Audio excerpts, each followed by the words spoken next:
Well, this weekend we've got a little bit of a homecoming game, it would seem. That's kind of how it feels. I mean, everything on this side, our side, feels pretty positive right now. Cam Chancellor's back. He ended his holdout earlier this week, and he's going to play. We're so confident in that we straight up cut Dion Bailey, which kind of surprised me. But, if you're being straight honest, Deshaun Sneed played better than him when against Green Bay than Bailey played against St. Louis. So that's the way the NFL works. And we have our strong safety back. No more excuses for the rest of this defense.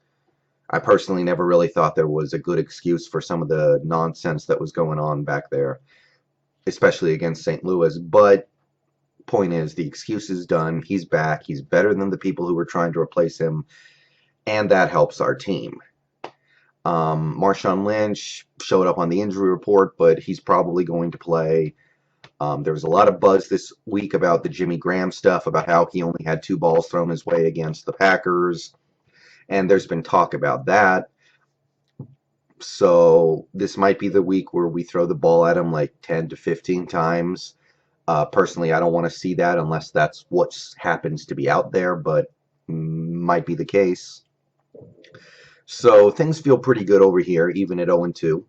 About things feel good about where this team is headed. And on the other side, this Bears team, I think most people knew they were going to be bad this year, but going into this game, Cutler's out, Alshon Jeffrey's out, in all likelihood. That's my most recent understanding.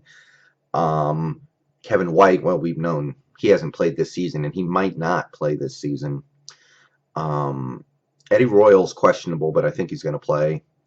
So, yeah, they've got a ton of things going on over there the other way.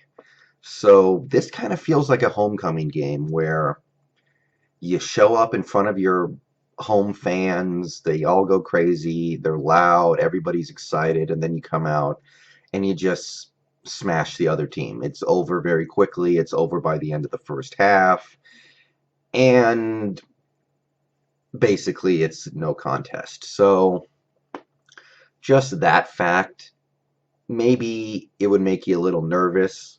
But the fact that the team is 0-2 and they have to win this game, I mean, this is a must win now. If you don't win this game, it's, you know, I'm not even going to bother pushing the panic button actually, because in my opinion, that'll pretty much, forget about things later on the season because it's already pretty much flushed. So I'm not really worried about a trap game. A team that is 0-2 playing in this division has no right to be feeling too confident about anything. This team should just be focused on getting this one win and getting ready for Detroit the next week. But beyond that, it's funny. I was playing Madden 16. I'm going through a franchise mode right now, almost done with the first season. And the third game of the regular season, I played the Bears because the schedules match. And as I was playing them, I was like, I don't know who they have on defense anymore. So I pulled up their depth chart just to get a feel for what they had, and it's thin, man. It's thin. I mean, the Rams, we know who they have. They have good linebackers, and they have the best defensive line in football. The Packers have Clay Matthews and Julius Peppers and Morgan Burnett. And even B.J. Raji still has some stuff left, it looks like. But the Bears, it's very thin right now. And I was looking at their defensive depth chart.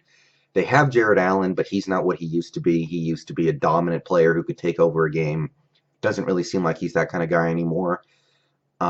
He's more like maybe a Julius Peppers for them, although Peppers is actually playing better than Jared Allen is these days. Seems like Peppers aged a little bit better. And then you've got Jay Ratliff, who I like, but he's not a superstar. He's a good player. They have him playing nose tackle, which is something that I don't like. I feel like he's too small to play that role. And Mason Foster, I hate to say bad things about him because I watched him in college for a few years, but he's not some great player, and the Buccaneers pretty much just, kicked him to the curb this offseason. And Kyle Fuller is a pretty decent cornerback, but he's not great either. And then it seems like at the rest of the positions on their defense, it's just guys who didn't catch on other teams, guys who are old, guys who haven't made their bones in the league yet. Just a mishmash of players who either haven't really made an impact in the league or have made an impact in the league and their time has passed. So, more than maybe any other team in the league right now, that Bears team just has no playmakers on defense, and they seems like they can't stop anybody. So there are two players on our offense that I want to see get off this season, and this is a good opportunity for them to maybe have their game where they just blow up. And obviously, those two guys are Jimmy Graham and Marshawn Lynch. Hopefully, Lynch plays. I've heard he will. Graham, very good start to the season in St. Louis, 6 catches on 8 targets. That's good for this offense. People forgot about that very quickly, but that is a good start for an offense like this. Second game, we got away from him a little bit. We couldn't get him the ball, 2 targets. There was some controversy this week. So, if we had a game where Jimmy Graham caught 10 passes for 120 yards and 2 touchdowns or something, then I think that would quiet a lot of people down and would get a lot of people very excited. And then, of course, Lynch, who hasn't done much in the first 2 games of the season, very quiet. Not anything he's doing wrong. It's all about the offensive line versus the opposing defensive lines, and those guys need to step it up. And this is the kind of game where you're going to have the opportunity to get things right. I mean, the wide receivers, Doug Baldwin's had a great start to the season. Jermaine Kearse, he's not going to be good every game. Jermaine Kearse is not that kind of player. He's going to have a few good games a season. He's going to make some big catches, but there are going to be games where he's invisible. And last week he was against the Rams. He was great. So, and then you have Tyler Lockett, who's doing good stuff as a receiver. Chris Matthews has made a couple catches. The receivers on this team are playing as well or better than I expected. It's about the tight end, Jimmy Graham, and the running back, Marshawn Lynch, getting off to the point where we can feel confident about them going forward. And this seems like the kind of game where you can do it. Other than that, you go over to the other side of the ball, and everything that made them dangerous, like even last season, where, they were a bad team last year. The Bears were bad, but they had a dangerous offense that could do some stuff. But everything that made them dangerous, it just isn't there right now. Alshon Jeffrey being out, he was their number 1 target. They expected Kevin White to contribute this year, the 7th overall pick. He's might not play this season at all, which bums me out because I really like Kevin White and I really wanted to see what he was going to do this year, but it looks like it's not going to happen. Jimmy Clausen playing quarterback. The best thing you can say about some of these Bears is there might not be a lot of game tape on him because Jimmy Clausen hasn't played meaningful football in years, and maybe some of the receivers they pull up, I don't know who they're going to end up putting up out there because they're missing some of their guys. Maybe we just will have no idea how to play these guys and they can do some stuff that way. But other than that, it's a pretty sad state of affairs on the other side. So we have problems. They have problems that make us look silly for even complaining about some of the stuff we have to put up with.